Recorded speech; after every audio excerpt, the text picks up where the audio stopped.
Hi, and thank you for joining me today. Today we're going to be talking about projection-free teaching, specifically when we are talking about Dharma. A lot of times, yoga teachers and meditation teachers like to incorporate Dharma talks into their teaching.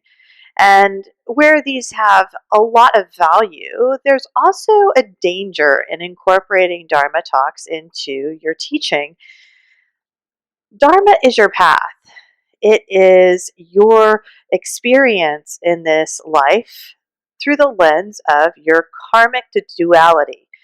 And when we are in our Dharma, we are compassionately accepting what is arising as it is arising. We're not fighting it tooth and nail, trying to find a way out of the experience. Oftentimes, yoga teachers and meditation teachers and talk about the difficult parts of our dharmas. They use these as a way to talk to students about the dharma of our lives and our spiritual dharma. This is a great opportunity to help to neutralize dharma and talk about it openly, but it also poses some risk. If we are using the negative attributes of our Dharma as an opportunity to teach from a place of experience, we may run the risk of projecting. When we project our perceived experience onto other people, we are assuming that their experience is going to be the same as ours, or that they're dealing with the same things that we're dealing with in our life. Ultimately, this is just not true, and we have to understand and recognize that our projected experience is not universal. The truth is, the only thing that is actually true is that we are divine beings in a human experience. Everything else is a perception or a story about the experience. We have to be careful that we don't perceive our experience as universal truth. If we do, we run the risk of projecting it onto others, and the others that we inadvertently project our material onto might have absolutely polar opposite experiences. This could be very activating.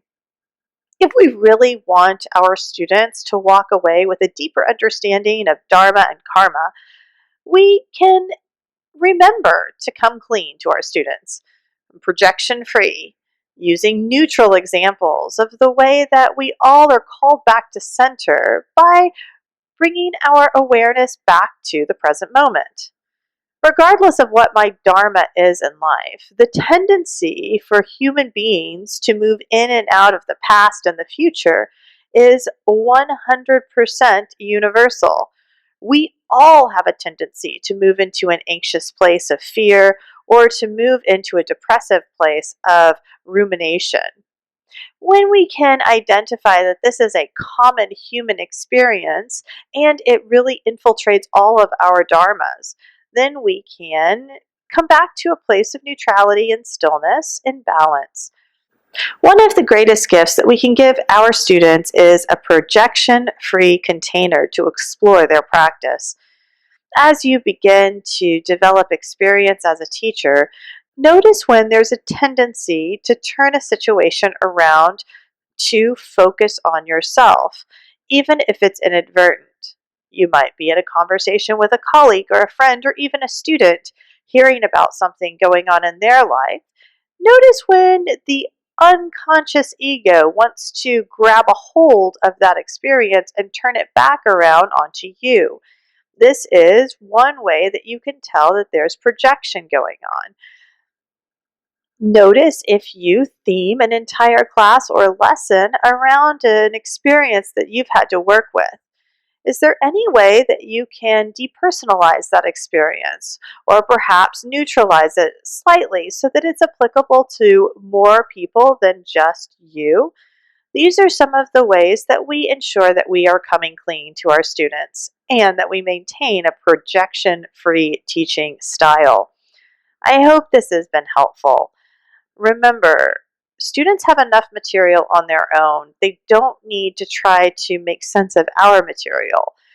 Coming clean and neutral to your students will help them to integrate the tools in their own lives, and it will give you the credibility that you need to be a leader in your community.